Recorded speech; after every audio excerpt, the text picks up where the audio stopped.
Next up, let's consider all strings that end in 101. Now again, I can sort of look at what we've got here.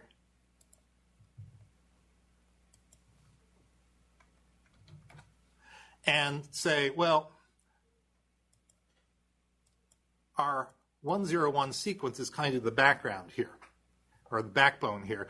But now I want it to end in 101, which means that I would expect some of the changes to be at the very beginning. For example, if I'm starting off with no input at all and I see zeros, I can actually sort of stay where I am, because I don't care how many zeros you see, if they're eventually followed by 101, I would go into state Q3.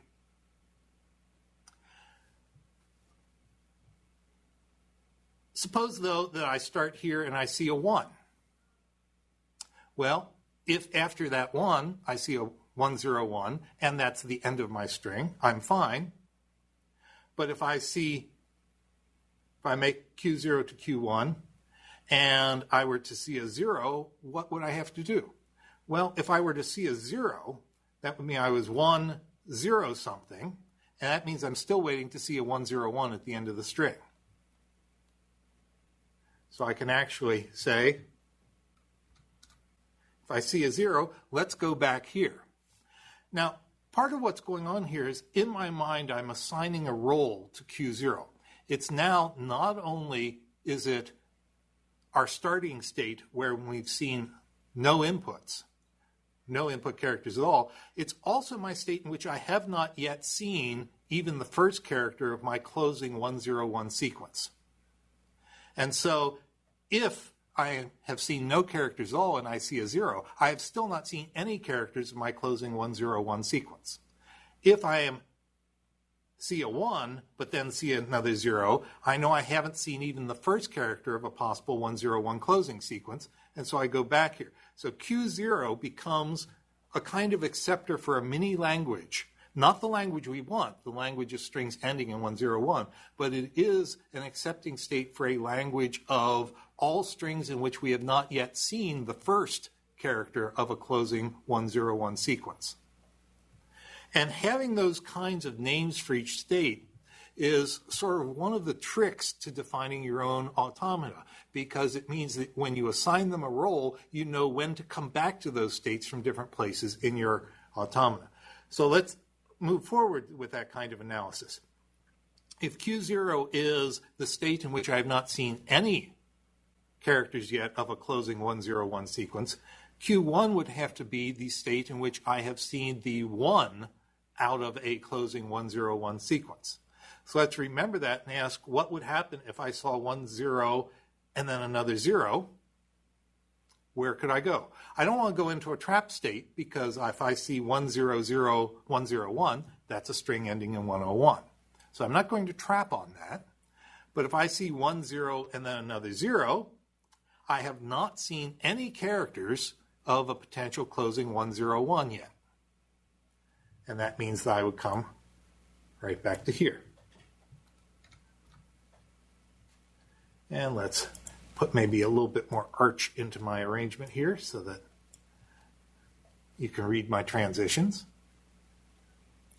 All right, now I've defined where to go on both possible inputs from Q0, Q1, and Q2. What about Q3? Suppose I see 1, 0, 1, 0. Well, in that case, the 101 I already saw was a red herring.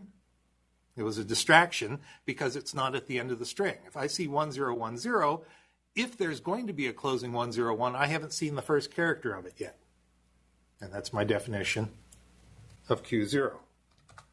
What if I see 1011? Well, again, the 101 that started things was a distraction. It's not at the end of the string.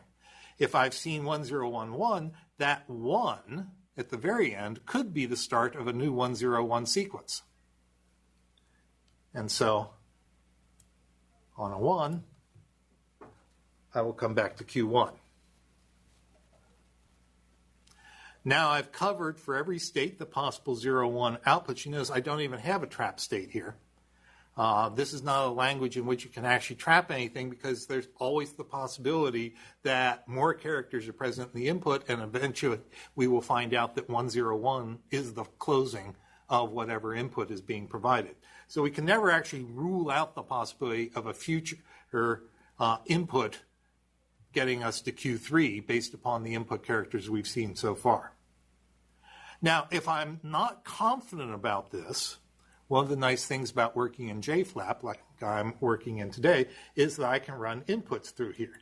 So I can, for example, say, well, let's check this on an input like 10101, which does end in 101, and see if it accepts it.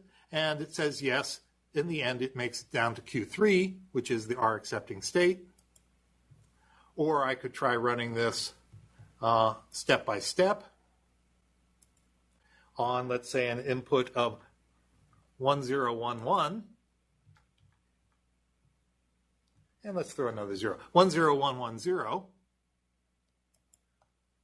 And it says, well, we start in Q0 and we are still looking at 1011, or excuse 10110. If I step, I go to Q1. So I've processed the 1, step again. And on 101, let's see, I'm in Q2. And actually, it's showing me I've got a problem in here. So I'll explain what the problem is in just a moment, after I take a good look and see where it is. So I've processed 10 here. So here's the problem. I've got two 10s. I have unwittingly created a non-deterministic automaton. So let's go ahead and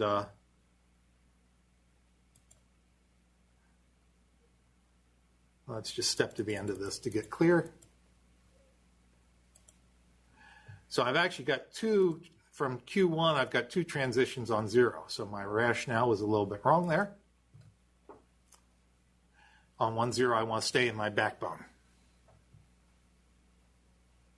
And what I haven't considered is where I go to on 1 from Q1.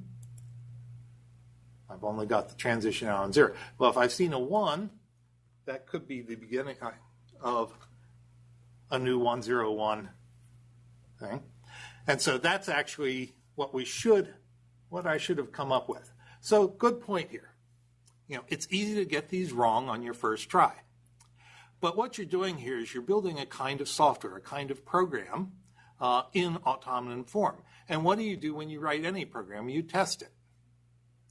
And, that's how do you choose good test data? Same way you do with regular software. You consider things like what would be the shortest, what's the reaction to the shortest possible inputs.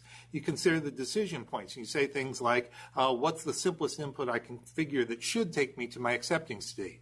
What's the simplest inputs I can think of that should leave me in a non-accepting state? You consider, things that you thought were likely to be troublesome, like patterns in this case, like 10101001, you might think are likely to be problem areas, or 101010, might be a problem area because of the repeated internal 101s, and you test on them. And testing can't prove that you've got the correct thing, but it can give you a certain amount of confidence. It can help you find problems in your automaton design.